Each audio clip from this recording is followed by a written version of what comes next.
double check. Are we looking good? I can edit out these first few seconds. Yeah, I think we're good. I know. I feel pretty good. I feel pretty good about it. I'll write it in. Yeah, you want a root beer? Root beer? Sure. Yeah, you got it. it's not mug, but let's go. That works for me. You know. Barks root beer. Dude, Let's do it. This is sick. I love Barks so much. Me You too. drinking Barks with me? Oh yeah. Hell yeah. Cheers, man. Cheers to GATORFEST. Cheers to GATORFEST. Welcome to the GATORFEST podcast. Here we are live, episode 2. Mm-hmm. We're here with Aceta. Aceta. Yeah. I don't know if you want to say your real name on camera. Oh, it's fine. Yeah, my name's Tyler, but I go by Aceta. That's my stage name.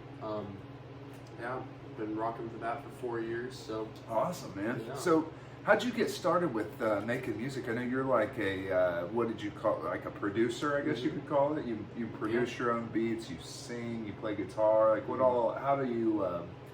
How did that all come to be? I guess is the question. Correct you. I kind of play guitar. I play guitar enough to do what I need it to do. I don't know how to actually pick one up and. But you play record it live in there, like you Yes. record the guitar Yes, that's yes, on I the do. track. So that to Yes. me that counts. I mean, Yeah. like there's a million different levels. I mean, I got a guitar right here. I play a Yeah. little bit of guitar, but not gonna bore the podcast people with my guitar playing. But You're all good. but yeah, I mean, what do you need to know? 3 chords and you can make some something That's sound true. good. Yeah, it's super easy. I mean, I typically sometimes when I'm playing guitar, I just look up the chords that go along with the song that I've made. Right. Yeah. You kind of record like it you and find stuff. a need Yeah. for it, and you just kind of figure out how do I play what I Yeah. need for this particular song. Yeah, and I'm learning along the way too. So Yeah. It's nice. I've noticed your progression. You're getting a lot better. Yes, thank you. Thank you, Yeah. man. So this is going to be your second time at GATORFEST? Second year GATORFEST. All right, yes. yeah. Yes. We try to make careers out of these things for people, you know? Yeah. I mean, I don't know how good of a job we're doing, but the people are excited. I think they really liked it a lot last year. It was last year, right? You were there? Last year I played. Yes. It was the first ever show I ever did. That's awesome, man. So, yeah, you said you've been doing it 4 years. What are your music? I've been kind of listening to it. I like it. It sounds good. Thank you very much. What are your would you say influences? Do you have anybody that kind of influenced your Influences. sound or your style or Man, I have a lot of influences because my music taste stems from a lot of different places. Right. So I've been I listen to a lot of electronic music mainly, and so that's why I use a lot of synthesizers in my stuff, and that's how I got started too. I had a friend who he made music, Oh yeah. like electronic music, and I was like, oh, that's so cool, and he's like, yeah, you can do it too. And so shout out John if you're watching this, my buddy John Citro, amazing Awesome. dude. Is he from around here? Because you're from somewhere else, right? Yes, he actually lives in Oregon. Oh, okay. Yes, Okay. West Coast. I'm from St. Louis. Nice. So yeah, we met on the internet, And then, yeah, kind of got you inspired to start making beats. He got me inspired, but since then, the more music I listen to, and the more I grow as a person, and just the more I go out and do, I feel like is what truly inspires me. Right. Music wise, I'm just gonna say a bunch of names you probably haven't heard of before. Hit us with them. Madion, Porter Robinson, love Porter Robinson, Wave Okay. Dash especially, but really it's like, man, I feel like my inspiration just comes from so many different places because I have some ambient moments in my songs, and those are really inspired by Apex Twin and those kind of more chilled out ambient producers. That's awesome, man. Yeah. I'll admit, I don't know. You did just say a bunch of names I've never heard, but we'll have it recorded and I'll go check them all out. See, that's a part of what's cool about these podcasts is you discover new things. And Exactly. kinda, I'm learning as I go here. This is, Yeah. But yeah, that's cool. So the place where the cherry trees bloom, what is that? Blossom. Okay. Yes, Place Where Cherry Trees Blossom. That is my debut album. That's crazy. I didn't think you were gonna say it. I mean, I do. You got to Yes. prepare for these things. You got to Yes. do your homework when you're an interviewer such as myself. That's true. Yes. But Yes. so what is that? Where is it? An actual place? I mean, where'd that come from? So- and the artwork on it as well. Yes. So I yes, just wanted to thank talk you. about that. So Place Where the Cherry Trees Blossoms is my debut album. I released it March 26th, I think, of 2023. Oh, okay. I made it. It's the first major piece of work I've ever done. So the big song off the album, if you will, is my song called "Try." Oh, that one's good. That was how I love would that say song. it's my That's favorite. actually the first song I ever officially released under Aceta. Okay. I made that, I think, 6 months after starting like my whole production journey. So not a bad start. I kind of got really into it really fast and learned really fast. Yeah, that's cool. But I loved the idea, and I made a whole album out of it. And I was like I was in a really tough spot back in that time period. And so everyone has a happy place, right? Like, you know, you kind of think you're a happy place, or maybe you have one you just kind of go to after that day. I would imagine cherry trees. I don't know why. I would just close my eyes and I would just see a cherry blossom tree, and I'd be like, that's dope. I really like that. And so I would go to this place in my head, which I kind of describe in the album. Right. It's the place where the cherry trees blossom. And so I was like, man, I really like that name. I need to make my first piece of work represent this. Interesting. So if you were putting a ball in or something like that, and somebody said go to your happy place, it would be the cherry tree. Yes. And they still are. I still think of cherry trees. Yeah, that's cool. That's cool. Yeah, I was listening to some of the songs off of there earlier. So that's not your only, I mean, it's your only full-length album that you have out, but you have EPs out as well and some singles? I have an EP and a few singles. I have an EP called Monophobia, and that one is what I proclaim as my holy grail best work. Yeah, that's your... If anyone's ever like, hey, you need to listen, like, how can I get started listening to you? I'm like, listen to this EP. Check out Monophobia. Check out Monophobia. Okay, all right. I haven't listened to that one. I've listened to... mainly Try, and because you did that one at GATORFEST last year, right? I did. Live? That was my closer. Yeah. Yes. And that was what got me to want to go listen to it because it was so cool. Yes. I was like, all right, I gotta check that out. So, anybody watching, go check out Aceta. You're on Spotify. Are you on YouTube at all? You have any videos? I am everywhere. Okay. I don't have any music videos, Okay. but my distributor uploads the music for me. So you're on Apple Music. You're on Amazon. Anything? I use Spotify myself, but yes, so do I. Awesome, man. That's cool. I am everywhere. Let me think. What other questions do I have? I mean, just tell us about yourself, man. You moved here to Claremore, and when was that, you said? So I moved here in December of, I want to say 2022. And so I moved... December 2022. December of 2022. I moved here right before Christmas. And yeah, it was a very fast move-in process. I feel like I kind of was living in St. Louis and then was living in Claremore, kind of like that. Right. Yeah, I kind of came from a little bit of a rough patch, but you know, through that time, that's when I was making my album actually. So the album takes influence from both my time in St. Louis and from starting out in Claremore a little bit. Right. You kind of, you know, stories kind of combine there. Well, yeah, that's cool. So let me think of another good interview question for you. So we've covered a lot about your music, a lot of those things, your influences. What do you plan to do? Like, what's your next move, if you don't mind me asking? You got any? You playing live anywhere? You got any big albums coming out next? I'm currently working on my second album right now. Okay. I haven't announced anything other than it's happening, it's coming. The two latest singles I've released, which are Mirror and White Wine, are both singles for that album. Oh, okay. But that White Wine's good too, by the way. I did listen to that. Yes, that one's cool. That song means so much to I like that. especially now. So yeah, I'm really excited. Because that one part, you got that kind of like long instrumental break after he says it. I'm like, oh man, that just kind of hits. Yes, it does. Yeah, and I'm so excited. I do like that. Anyway, sorry to interrupt. Oh no, you're good. So those are the singles for your next upcoming album. Do we have a title? You want to drop a title right here? We do have a title, but not yet. I'm not gonna drop it yet. I don't want to say too many details, but when I announce what I'm doing at GATORFEST, I will say the title of the album. Okay. So I just don't know where the album is right now. Is kind of the thing, right? Because it's like it's good, but there's some songs that just aren't quite there yet. You know, some songs I really need to spend more time with it, and I haven't really been working on music too terribly much lately. I've had a lot of stuff kind of going on, like with work and Well, hey, if you need me to record some guitars on it, holler at me. I'll do it. Get a little,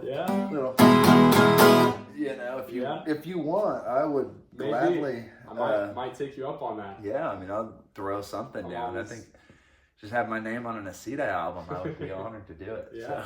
So, yeah, man. I appreciate you doing this. By the way, I appreciate thank you. Appreciate you inviting me out here. Yeah. So it's been nice. Thanks for coming. This is really. I just came up with this idea. I was like, man, because honestly, I've been posting AI alligators, right? Mm-hmm. And like, just because I want to get the word out about GATORFEST, I want to get people to come, and you can't just put words on there. You got to get a picture or something to draw attention. So I've been doing the AI stuff. But then I got to thinking that's gonna get old, right? Yes. Like at some point, like you can't just keep cranking out AI alligators. So I need some real content. And I was like, well, I don't know, do a podcast, I guess.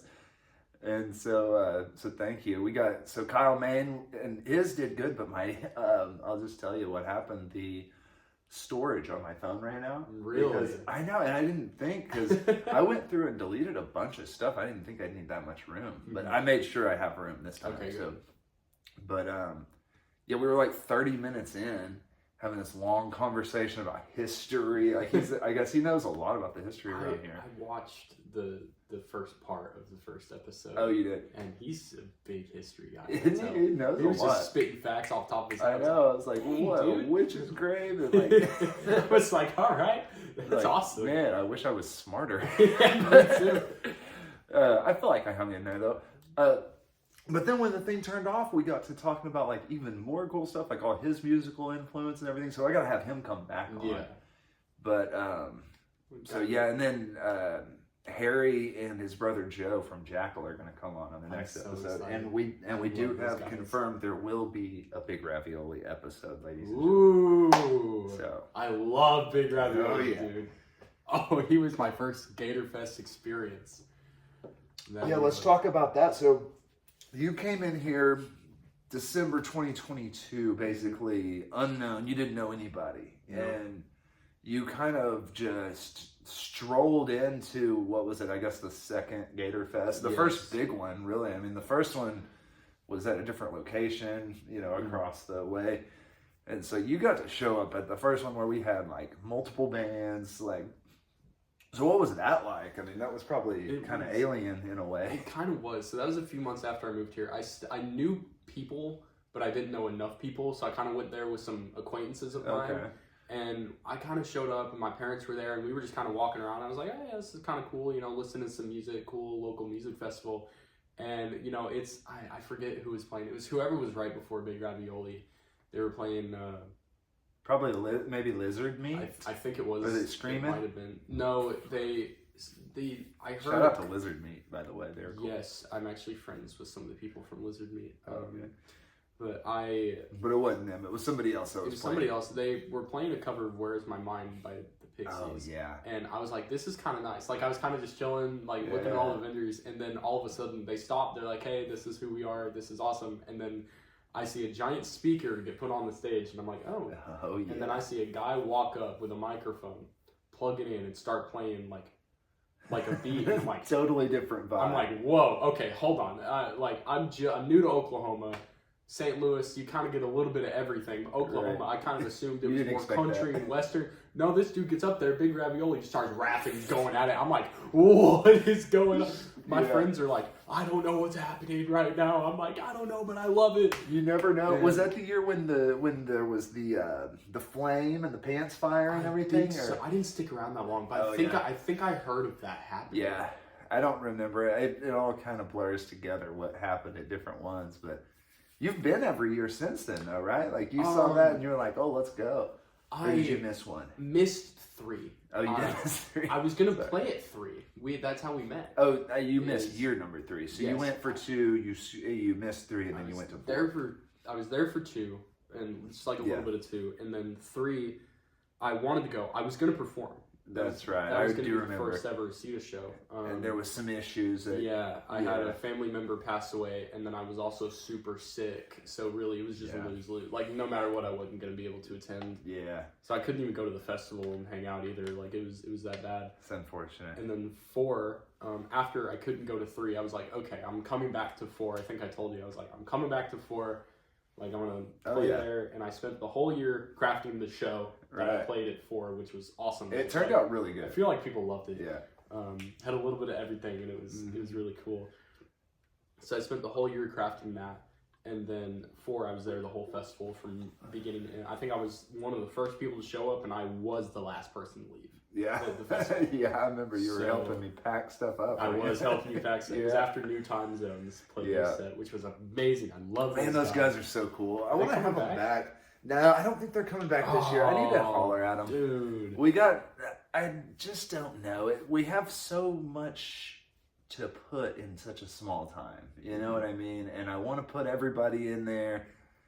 One of these days, we're going to end up expanding to a 2-day festival. I can feel it. All weekend long, weekend. Friday night, Saturday, maybe Sunday too. I mean, I don't know. But, I mean, GATORFEST, it's been steadily growing, and this is our first year of being legit, so we got to make it the best one. Yes, we have to. So, So I definitely know this is going to be the best Aceta show coming to it. So I'm definitely going to hammer in on promotion. I really got to get going on that. Yeah. Start spreading the word, man. Everybody you know and all their friends, just bring people out. Do you have any merch? Here's another good question for you. Do you have any kind of t-shirts, hats, beanies, CDs, hard vinyl? I wish I had vinyl. Flip-flops, tissues. I should make a Aceta tube tops. I mean, whatever. Koozies are nice. So yes and no.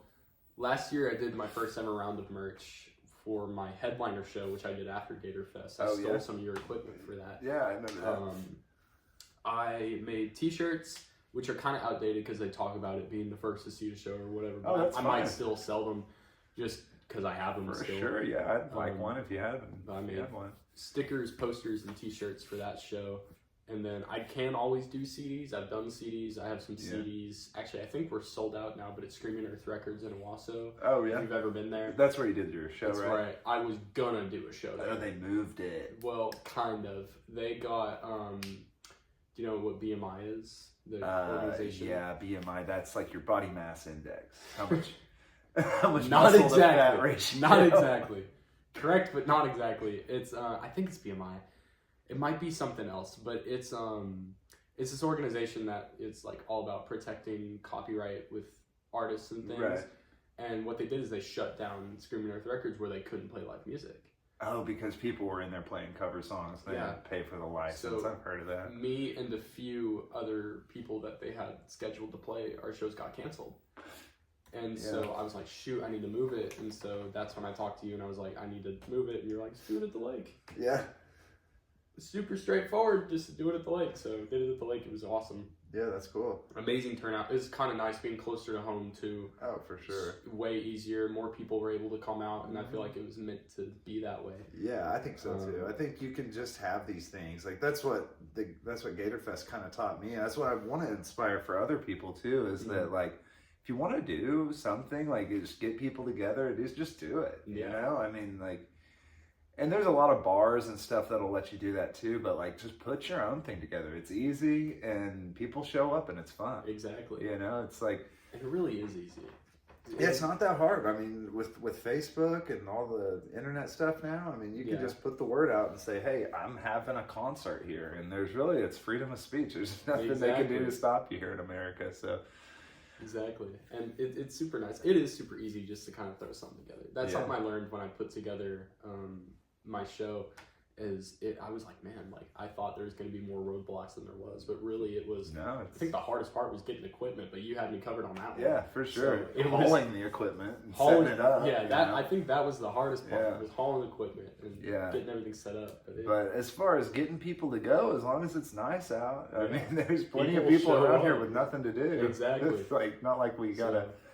Just gotta get the word out, but I mean, for me, it wasn't that hard. I had a good 30 35 people turnout. That's plenty. So I mean, it's all you need. Anybody record anything? You ever post any live? I already asked you that. Any live videos? But like, I haven't done any live videos. I think that kind of stuff people like to see, because it's one thing to see somebody like yourself who's making their own beats, and the average person, no offense, but the average person might see that and just go, oh, that's easy, that's on the computer or whatever. But then to see you take that and the way it transfers to a live show, and it's like, oh man, that's even better. That's what I think. Like, there's more energy. The songs, they sound better than. Not everybody's got giant subs, exactly, you know what I mean? It's like when you can really just experience that live, I think, just for people to know that you're able to do that, I think is cool. Yeah. You know what I mean? So, it's funny how you bring that up, because I've actually gotten that a lot, where people really? are like, yeah, man, like, oh, you make electronic music, that's not music. Not real music. It's not real music. You're not playing any instruments, and it's like, well, and you pull the guitar out, and you're like, well, actually, I use real instruments. Yeah. I love being a music producer. Sorry, this just came to mind, because a lot of people are like, yeah, like, you can't play an instrument, you can't play piano, you can't play guitar. Right. I kind of play guitar, but kind of can't. Yeah, you play piano too, So kind of. it's like, but I'm like, yes, I can do these things, but I feel like I get more freedom that way, because I'm not limited to you're not playing, locked into like not locked into only one instrument and like just doing that instrument. Electronic music, I can do whatever I want. Yeah, anything you can come up with. I mean, anything. I literally have the option to do anything I want, and for me, that's the most freeing feeling ever. Yeah. And then translating that to a show, I can do whatever I want in that show. Yeah. And so, I mean, the downside is that there's backing tracks, and people don't like backing tracks because I'm not playing the music. But still, it's like, but I'm singing. You make up for it with the other stuff, I've noticed. And it's like, that's what I've heard people say, that kind of stuff, like backing tracks. But I mean, if people are having fun and you're doing cool stuff and it frees you up to be more creative in other ways, right? I mean, so it's like, I think that's cool, man. I think there might be, I don't know what time slot you're going to end up with. We're working on that now. Yeah, I got sent a message. Oh, you did? Yeah. Good. We're going to keep most of that under wraps for probably a couple more weeks or maybe a couple days. We don't know, but we're working on that right now. And we only a couple, maybe 3, maybe 4, but I don't think 4 lucky bands are going to get to play at nighttime. Yes. And our lineup specialist is going to try to figure out who's, the most fit for that. I mean, Big Ravioli, obviously. Yeah. But I'm thinking maybe Aceta, maybe Jackal, maybe, I don't know who. I mean, I don't want to, because everybody wants to do it, right? If you got that light, because, this guy, he's talking about bringing a light show. Like, you've seen, like, at real concerts where they got, like, all the swirly, cool stuff going on. I forgot what he called it. Something projection mapping, I think is what he called it. Have you ever heard of that? Yes, I have heard of that. Projection mapping technology. And this guy's got all the equipment, and he said he loves GATORFEST, and he wants to help out. So that would be awesome. Yeah, wouldn't that be cool? I think he's going to do it. Dude, I feel like that would benefit an Aceta show a lot. I mean, I'm not asking you for the time slot, because, I mean, put me wherever I can go, but, like... I think your show would be fit for it, though, because with the... what was that, like, Purge kind of sounding thing you did last year? It was like, attention, GATORFest. Yes, that was so cool. GATORFest attendees. I want to do something like that again. I haven't thought about doing something like that again. I should do something like that again. Yeah, I mean, whatever you come up with, I'm sure it'll be cool. That was such a cool song to throw together, because that was intended there, because on stage, I mean, I'm jumping around, like, when electronic shows, I can't sit there and play an instrument, but what I can do is I can be the energy. I can be jumping around, doing my thing, singing. And so that was like, I made that moment just so I could like slow down, take a sip of water, kind of have my time, and then gauge the crowd. See what. But as soon as that was done, I was like, I'm back. Because that jumped into the most high intensive song, and so I was like, I'm going. So it was nice. It was really, really cool. I want to do something like that again, but I feel like with the light show, that would help me so much. I think it would too. Like transfer the energy of the music out into the crowd. Yeah. We'll see, man. I don't know. I put that. I decided I don't really know. I know this guy I trust him. I think he's going to be really good, and I put him in charge of moving the bands around and talking to them and moving the slots and stuff. So I think that's going to be good. So, man, I thought of a cool question to ask you and I forgot it. Oh, I'm sorry. Oh, yeah. So we were talking about electronic music, right? Some Yes. people think that the computer's not an instrument or whatever. How do you feel about AI music? I don't like it. I don't like it either, I don't right? like it. It's like, it's not real. but that's the same way these people are feeling about electronics. So it's like in the future, say, I don't know, 20 years from now, is anybody even gonna care or notice the difference? Like, does that mean music in just the way we know it is dead? I mean, That's some of it actually sounds okay too. It's like, have you heard this stuff? It's like, like Joe Rogan talks about it all the time. The AI 50 Cent, like, it's garbage, honestly, but it's almost like sounds. It's crazy. It's like, it's definitely getting a lot better. It started out and it wasn't really that good at all. Right. It was easy to be like, oh, AI music sucks, but now it's like scary. Now I have a friend. I think a few months ago he sent me this playlist. It was like this YouTube playlist, which is a compilation of a bunch of songs. And he was like, yeah, bro, like listen through this playlist. It's got some bangers, and I listened through it. And then he sent me a message, and he was like, dude, that was all AI. I just realized that was all AI. It was like actually he didn't know when he didn't know. Oh man. Because he tried looking into some of the artists and they just didn't exist. And he was like, oh, dude, this is AI. Yeah. And I was like, there's no way. Because it sounded good. I was like, what? Like, that is, it hurts how good AI is. And so it's like, I don't know. You already got a guy who admittedly only knows one chord on the guitar making music with the computer. And you're going, oh, AI, that's not made by a human. That sucks. I don't know where we're going to be in the next 20 years, but you know how these things come and go in waves. It'll be like the 80s glam metal transition to Nirvana type of situation. Like at some point, we're going to get sick of it, and we might see the next Jimi Hendrix because of the deal. Hopefully. I don't know, but the AI music thing's kind of weird to me. Because at some point, you're going to find that we'll pick right up where we left off. So we were talking about AI music and how it's basically killing the music just in general. But there's always going to be live shows, right? And up until that point, it's just a tool to help you write stuff. And it's probably embarrassing to admit, but you could get on there and say, AI, write me a song. And then you learn the song that it wrote you. And so you're still a human playing the song.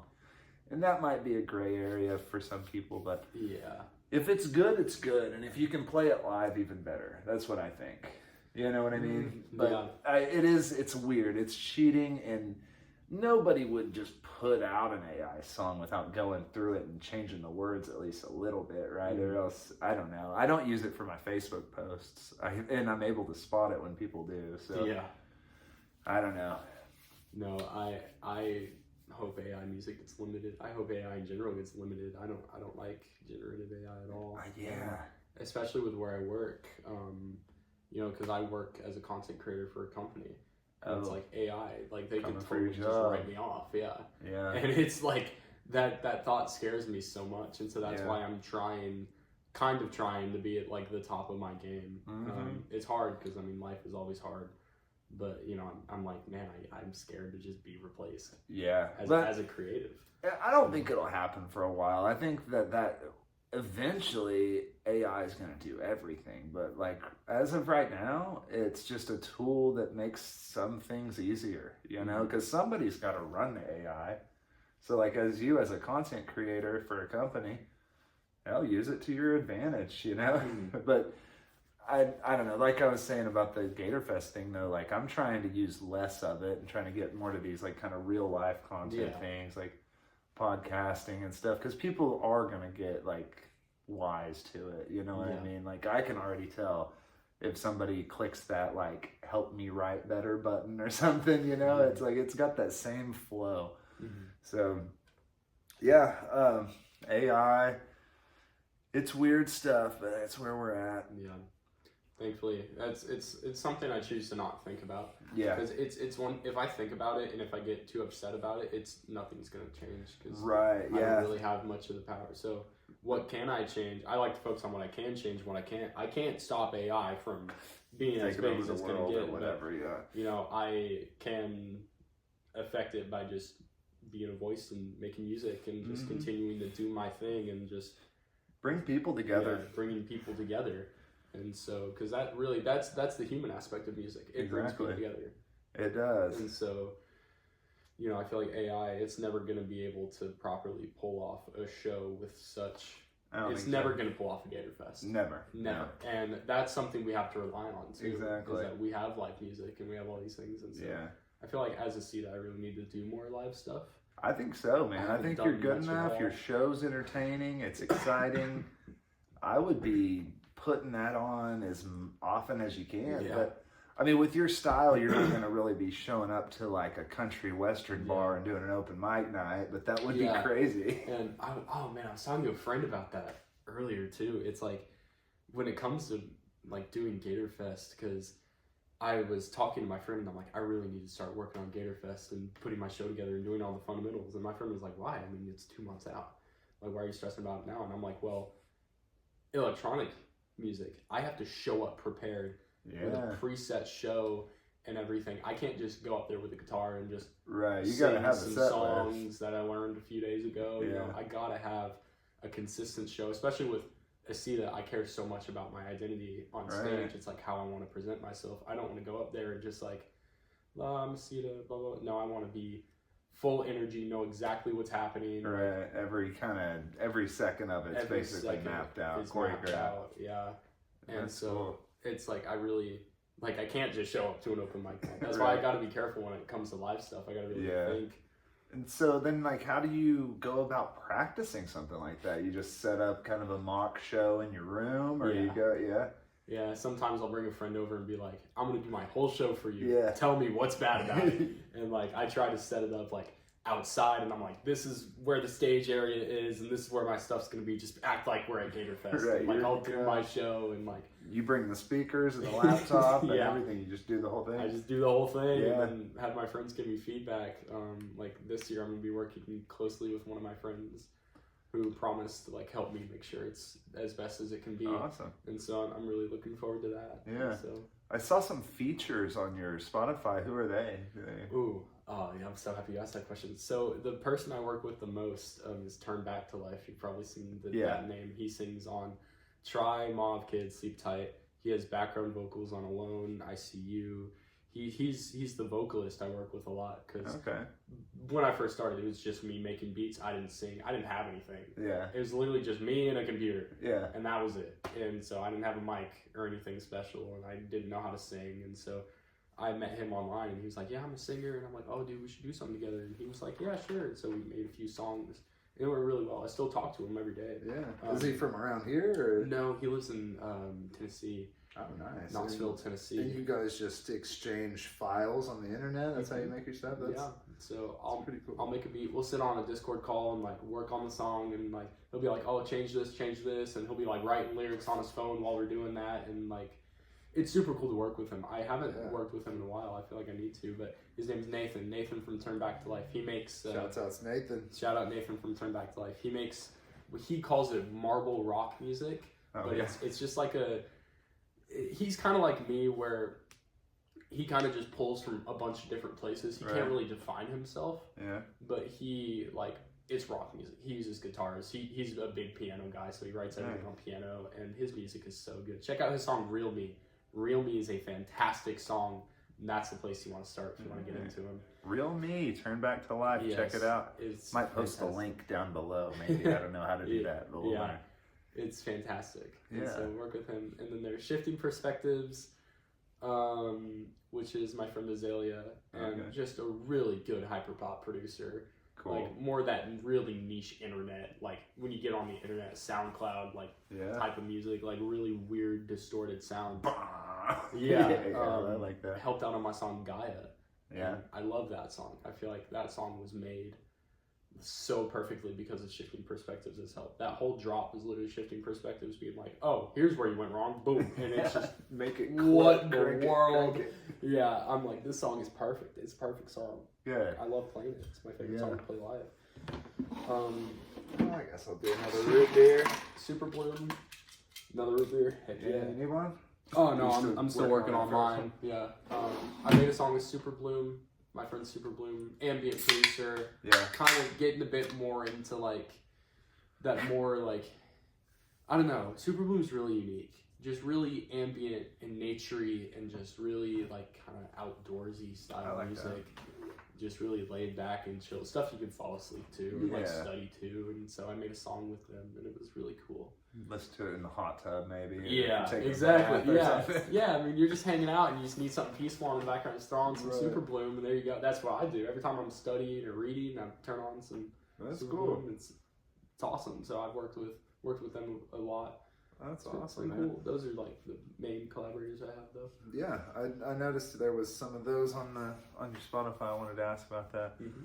So, like your creative process, I guess you would say, like how do you come up with the songs? Do you think of like a drum beat first, or do you start with a melody, or like maybe some words, or like how do you go about putting together an Aceta song?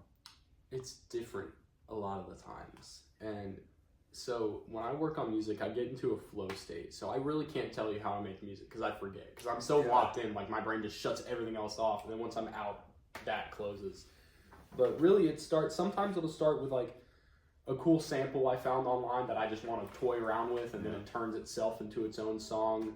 Sometimes it's like I come up with a cool melody. And I think I want to say there was one single time where a vocal or like a lyric is what started a song. Yeah, or like a catchphrase or something. And that song is not released yet. That's on the new album. Oh, and that's the only time that's ever happened. But other than that, it's me just kind of playing around. Like I like to experiment with new sounds because when I listen to more music and I draw more influences, I'm like, how can I incorporate this into what I'm already doing? And so big orchestral drums or something I've been playing around with a lot. And so I'll just like throw something sick together and then it's like, oh, this is awesome. Now get the guitar out and like put some cool stuff on top of it. And so recently that's kind of how I've been going about it, is just random influences really. It's like when I get inspired, that's when I just pour out creatively however it starts. So I heard a story about Jimi Hendrix one time. He used to like just hear sounds like he was in, I don't know if you know this about Jimi Hendrix, but he was in the he was 101st Airborne. He was a paratrooper jumping out of airplanes, right? All right. And so he would hear bombs going off and wind whooshing and just different sounds, right? And that makes sense when you listen to something like the Star Spangled Banner, which I will be doing at GATORFEST at noon. Yes, good. All the bomb effects. He was just trying to mimic sounds that he heard in real life, And I always thought that was an interesting way to like try to make a song, like if you're walking through, like there was this one where it's like a bunch of bar sounds, people talking and glasses clinking and stuff at the beginning. It's like just taking inspiration from everyday life, I think is a cool thing that I've noticed some people doing. So that's awesome, man. You got a lot going on. You got GATORFEST coming up. Really excited. GATORFEST this year is going to be big for Aceta. Hate to cut you off. No, you're good. Like, I'll be playing a lot of unreleased stuff. Nice. And I thought I was gonna have a 30-minute set, but I was talking to your festival lineup guy, and he confirmed I'm having a 45-minute set. Hey, you heard it here first. More unreleased music than I thought I was gonna play. Oh yeah. So you're getting a lot of the new album. You're getting a lot of old stuff, but like. Another thing I love about electronic, I can so easily turn the song into something new. I can make a different edit of it. So you're getting a lot of new edits of older songs. And it's going to be really, really cool. I like that. I'm bringing something brand new. Bringing the new flavor, man. That's awesome. We got the pizza guy, Nate. He's coming back with sauce pizza. Love sauce pizza. Yeah, man. We got all kinds of stuff. You really just never know what you're going to see. And that's why GATORFEST is the best, man. We just love it, don't we? So do you have an alligator story? Like anything you ever remember, like of seeing the alligator? Maybe one of your friends that... well, I guess you came to Claremore after he was already shot. But after GATORFEST had already started, maybe the alligators are gone. Maybe any lore that you've heard around town of somebody that, any... suspicions of who might have put it there? I mean, what do you got gator-wise for us? I've heard a million different stories. The one that I can say off the top of my head, hold on. Oh, excuse me. The one I can say off the top of my head is I heard a story. It was like this lady. It was like this family was moving from Florida, but this girl had like a baby alligator. Oh yeah. And brought it with them, but then the dad was like, "You can't have that," and so she just released it in the wild, and that's where the gator came from. I kind of tend to lean more towards something like that myself because I already talked about this on the last episode with Kyle, but I like to get kind of everybody's opinion on like where do you think it came from. But I just find it hard to believe that somebody would haul that big of an alligator to the lake. You know, I mean, like, just casually throw it in there, right. like. And the corroborated real story of the 3-foot alligator that they did find in the lake back in, I think it was 2014. You have to fact check me on this, people, but you can find it. It's on Google. Like, you just type in Claremore Lake alligator, and the sheriffs on record said they found it, couldn't catch it. It was too fast, and so they let it go. And I'm thinking, okay, how? Either there was 2 different alligators and that one did not survive the winter like what they said, or that same alligator just got big. Yeah. That makes more sense to me, but... See, that's something I love about the Claremore Lake alligator is that we don't know what the story is. So we can just theorize. Unlimited mystery with it. And it's so much. It's funny seeing, like, you know, the people on Facebook, half of them are sick and tired of hearing about it. Oh, that alligator again. And it's like, that's just makes it so much more fun because it's like, we love talking about it and thinking about it and like, what could it be? Like, where did it come from? And that's why we put GATORFEST together in the first place, is to keep this funny story alive. It's like, where did it come from? I feel like it would have been forgotten with time if it wasn't for GATORFEST. I think so too, man. I mean, it would have been some people, hey, you remember that gator? But I believe we have successfully turned it into a movement of where people really are aware of this. I mean, it's not just a small story. It's like, it's pretty big when you get a dinosaur in your lake. You know what I mean? Yeah. Yeah, they were alive around at the same time with the dinosaurs. So that's crazy. Crazy to think. Yeah. But yeah, it's awesome. You got anything else you want to add? I know you probably got places to be and ladies to see and whatnot, but maybe some closing words? R.I.P. alligator, respect to the gator. Alligator. Alligator. Yeah. Yes.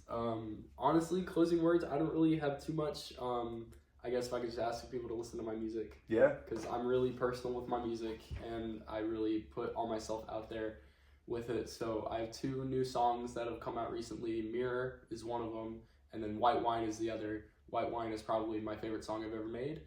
I feel like it really captures where I was at the time when I made it, and it's really good. It's long. I make long music. It's a 5-minute long song, but it's still really. I feel like you'll enjoy it, and you'll hear it live at GATORFEST too. So if you don't want to listen to it now, you can hear it live, which I'm really excited for. But yeah, just look forward to see the GATORFEST 5. I'm gonna make a whole big deal out of it when I get the promo material done. It's gonna be cool. It's gonna be 45 minutes, maybe half of it brand new stuff never heard before. The new songs, some old songs. I'm throwing it all in there, man. So any covers? You cover any songs, or it's all original? It's all original this time. Last year I did a cover song of Russian Roulette by Porter Robinson. Nice. But that edit is officially retired, and this year I'm pretty sure it's all original. I'm kind of debating throwing a cover in there because I played a new cover at my show last year, Message Man by 21 Pilots, and it went really well, and I kind of just want to play it again for fun, but I'm running out of time, so I got to make a decision. Like, my set list is already at the time limit, so I just got to kind of pick and choose, but I'm still putting together the set list and everything, and it's going well, so. Right on, man. Well, we appreciate you doing the interview and appreciate the invite. Donating your time to GATORFEST. I know a lot of people don't like going and hauling all their stuff around and playing shows for free, so we really appreciate that. And my favorite thing ever. Good. So. Well, ladies and gentlemen, Aceta, go check them out on Spotify. Check them out wherever you get your podcasts, and most importantly, check them out at GATORFEST. Yeah. Cool, man. Appreciate you stopping by. Appreciate you. Yes, sir. Do a little outro right here. Close us out.